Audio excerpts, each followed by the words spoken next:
In today's tutorial, I'm going to teach you how to engrave acrylic disc ornaments with the help of your Cricut machine.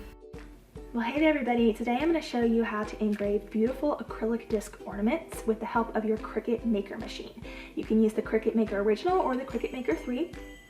Any of those machines will work with the engraving tool. So you will need to have one of the Maker models in order to do this. These are really fun to make. They take a little bit of time just because the machine has to go through the process of engraving, but they are really beautiful. They're something that they look so elegant on a Christmas tree and the lights can shine through them. And I'm going to show you how to do this step by step. The files that you're seeing here are available below in the video description. If you're on my blog, just scroll up to the supply section, you'll find a link in order to access them. What I've done with these files here is I've designed them so that they have what's called a hatch fill pattern inside of them. And when you add a hatch fill pattern, it allows us to create literally a fill inside of our shapes and words here, and that makes it look nice and solid rather than just a very vague outline that can be very hard to see. So doing this with a hatch fill approach is a great option, and I have more tutorials on how to do your own hatch fills, which I will also include below for you. But these are already done for you with the templates that I am including, so you don't have to worry about doing that. The other supplies you will need will be a strong grip Cricut mat. You want to make sure it's a strong grip, that's absolutely necessary. You'll need some painter's tape, and you'll also want to have some ribbon to string your ornament up with. This part is optional, but I'm going to be adding a few rhinestones to my acrylic ornaments just to give them a little extra shimmer and shine, something that makes them pop real nicely. So I'm using some Beacon Gem Tack for that, some very small rhinestones, and then also a rhinestone pen in order to pick the rhinestones up with. That's all the supplies you're going to need for this project, and I have resources for all of these in the blog post that goes with it. So make sure you click that link below and it will give you all of the links if you need to know where to find any of these materials. I don't think I mentioned a minute ago, you will need an acrylic disc ornament. You can find these on Amazon. I'm using a 4-inch one here. You could do them a little bit smaller. I did do a 3-inch one and it worked great as well. So it doesn't have to be huge, but I like the 4-inch ones because it really makes the engraving stand out that much more. And again, resources for that below in the video description. All right, let's go ahead and get started.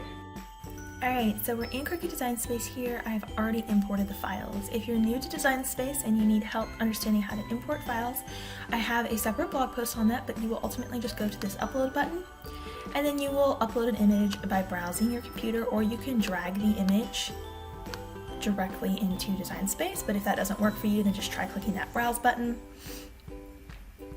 and then those images will come in for you, and you'll be able to import them. These designs are free for you on the blog, so make sure you head over there and download them on members.abakirstycollections.com. There's also links for you below, but that is the basic process of how you would import the design. I obviously already have them here, so I'm going to delete the extra copy that I just brought in. Alright, so we have imported these designs. We want to ungroup them by using that ungroup button at the top there. And I'm just going to work with one of these right now. I'm going to hide the other ones. We're just going to work with this one. You want to measure your ornament, so that's going to be specific to you. My discs are 4 inches, so I'm going to do 3.5 and just scale it down because I want there to be some grace on the side of the ornament. We don't want it running edge to edge. So I'm scaling that down to about 3.5, and you can see your measurements there. You can also type them in right here at the top. We also need to change this to an engraving line. So right now it is a basic cut operation, and that is what everything always imports as in Cricut Design Space, but you need to switch the line type and tell Cricut that you want it to engrave. So I'm going to use the drop down there, and I'm going to go down to the engrave option, and it's going to change that. You'll see that reflected here under the operation. You'll also see it reflected here in the layers panel to your right hand side. So you'll know that that has changed appropriately. Like I said before, you will need a Maker or a Maker 3 that works with the engraving tool to do this. So once you have your file scaled and you've changed that operation type, you can go ahead and click the Make It button and go to the cut screen. It's going to just prompt you to load your material, and I'm going to show you how to place this onto the mat. So what we're going to be doing is we're going to be dragging this image down and we're going to move it down 1, 2, 3, 4, 5, 6 spaces and over 1, 2, 3, 4, 5, 6 spaces. And we're going to be setting it so that that blue outline box you're seeing there on my screen that's going around our image, that those lines are sitting directly onto that 6 in and 6 down on those X and Y axis. So make sure that that is sitting right on that line there for 6 blocks down and 6 blocks in. And we're going to set that up also on our mat, and I'm going to show you that in just a moment. The importance of this is when you bring this down here, it makes it more accurate for the machine to cut exactly where you want it to on the mat. If you were to place it right up here at the top corner, Cricut often gives a 1/4 inch or so grace up here at the top, and it'll shift everything, and it can cause a little bit of a guessing game when trying to get things centered. But if you count down 6 squares and to the right 6 squares and then place your design, it will drastically help getting that centered. So I'm going to go ahead and hit continue. Since I am using an acrylic ornament here, I will be selecting the 1mm acrylic setting. There's also a 2mm. So ultimately I've tried both and they look pretty much the same to me, but you'll just want to select the acrylic setting when you go to the next screen, and you'll need to connect to your Cricut machine to see those cut material options. So let's go ahead and place our ornament on the mat. Okay, so now that we have our file completely set up in Cricut Design Space, our machine is flashing, it's ready to be loaded. We need to go ahead and put our disc onto the mat. Now remember a moment ago I told you about how many squares you need to count down, because we need to match the mat on the screen with the mat that we're loading here. So we need to make sure we get our placement correct so it engraves correctly and you're not ending up with, you know, half an engraving off of the acrylic disc. So acrylic discs generally will come with a film on them, they almost always do, on both sides. So you'll want to make sure to just gently peel that up. You need to remove that, otherwise you won't actually be engraving on the disc, you'll be engraving on plastic film, which is not meant to be that way. All right, so I peeled up that plastic film, and just like we did on our mat a minute ago, we're going to count 6 down, 1, 2, 3, 4, 5, 6, and then we're going to count 6 over, 1, 2, 3, 4, 5, 6. So we're going to be placing our ornament right here in this square area. Now, one thing that's really, really important, and I did this in my rookie days of engraving, you do not want to set your engraving disc to where the edges are touching your 2 points that we're lining up here. You do not want to put it to the edge, because it's going to shift your design, and half the design, not half, but a significant portion of the design is going to be up here. So what you need to do is, where that little hole is, you need to make sure that little hole is what, the bottom of the little hole is what is sitting on that line. So let me show you again. This, with the 2 lines, this is the line we're working with, and this is the line we're working with. Right now the edges of my ornament are on that. That is not correct. You want to make sure that the bottom of that little hole is sitting on that line.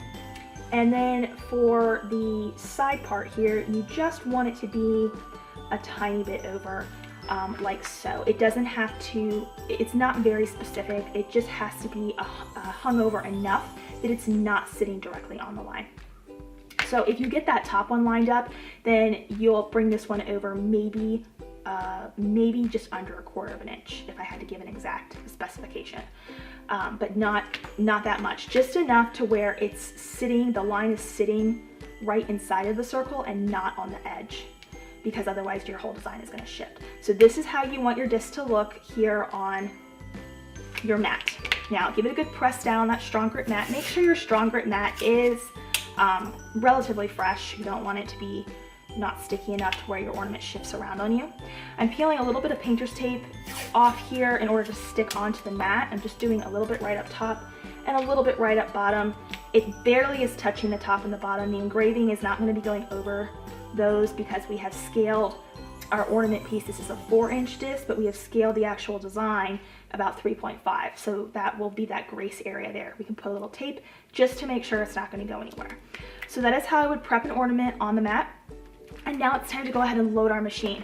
Now the next part here is where you're really just going to need to sit back and work on something else, because it's going to take anywhere from 25 to 35 minutes for this to engrave. You want to make sure when you first load this onto your cutting machine that as it begins to engrave that you see that it is touching in the right area of your mat. I have occasionally had a Cricut sometimes start engraving somewhere else randomly on the mat, and it makes no sense. So you want to make sure you just catch that from the beginning rather than getting 30 minutes in and realizing that it's not correct. So just pay attention to that it's getting started correctly, and then you can kind of focus on something else for a little while. Now, if you have your other blades installed, you want to make sure you have your engraving tip on. This is the quick swap housing, and I have the engraving tip, which is tip number 41. If you've never changed one of these before, all you have to do is press the button on the top, and then it will go right on to change out the tips. This quick swap housing can be searched online. It also comes with like the scoring wheel and stuff, and you can change the tips out. So make sure you have the right tip installed on the housing and that your engraving blade is what is loaded into your Cricut machine before you hit the go button. So remember I said before you start focusing on maybe something else you're working on, you just want to check that it's hitting in the right spot, and it is. It is engraving right at the top of that acrylic ornament where we want it to. So it's not randomly picking another corner. I've only had that happen once or twice in my 4 years of engraving now, and it's pretty rare, but it's just a good idea to make sure it's starting in the right spot before you turn your attention to something else. All right, so let's let it alone and let it do its thing.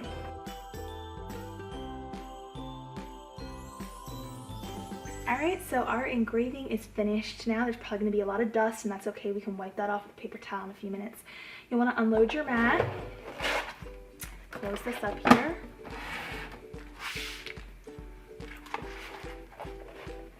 And first lift your painter's tape away.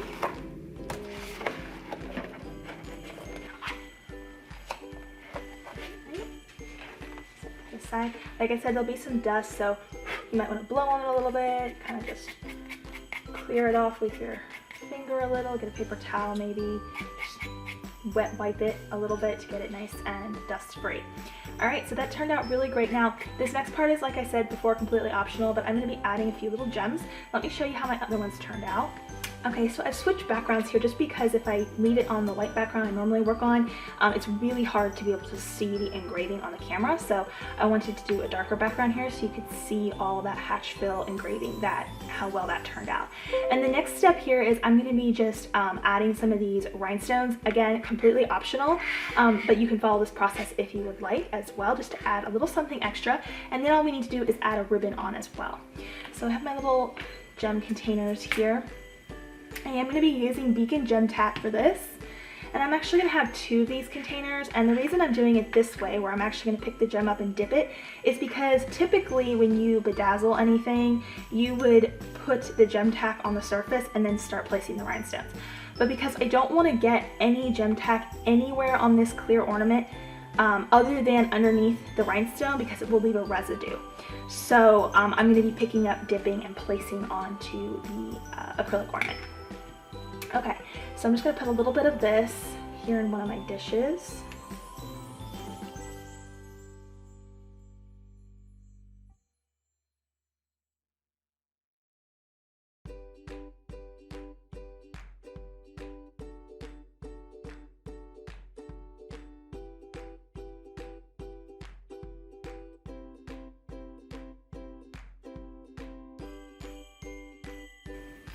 Alright, and then once the gem tack completely dries, it goes clear. So with my Believe ornament, it is almost dry, not quite, and you can see that there's not a bunch of white around it like you can see a little bit on this one. Alright, so I'm going to go ahead and add some ribbon as well so that they can hang. This is just a thin sparkly ribbon. I cut about a 6 to 8 inch piece and bring the 2 ends together. Go ahead and pull those 2 open ends together and then loop them through. Pull it tight, and then you'll be able to tie this right onto the branch of a Christmas tree or anywhere else that you would like to hang it. You might want to clean up your ends just a little bit here after you send it through. There we go. And now our engraved ornament is complete. I think these turned out really well. They look really pretty with the Christmas light shining behind them. So I just love the simplistic nature of it as well. Now if you wanted to go over the engraving with like maybe an ink pen that's meant for that, where you could darken the engraving, you could absolutely do that too. I have tested painting and gold gilding behind this. I have some other acrylic ornament tutorials on gold gilding and things, so I have tested putting things behind it, and I can say that it does not, in my experience with the two different types of mediums I've tested, paint and gold gilding, it doesn't turn out very well because it actually ends up blurring the engraving, which is not what we want. So I have actually found that just this beautiful simplistic approach is all I really want for my engraved ornaments. And you don't have to do any of the heavy lifting. These files are already filled for you, so you don't have to worry about figuring out the hatch fills. And your Cricut machine will do all the engraving for you. You just have to load it and then bedazzle it if you want.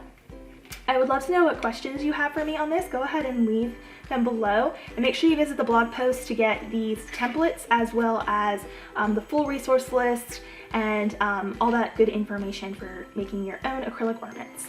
And I will see you guys in the next video, and Merry Christmas. Bye for now.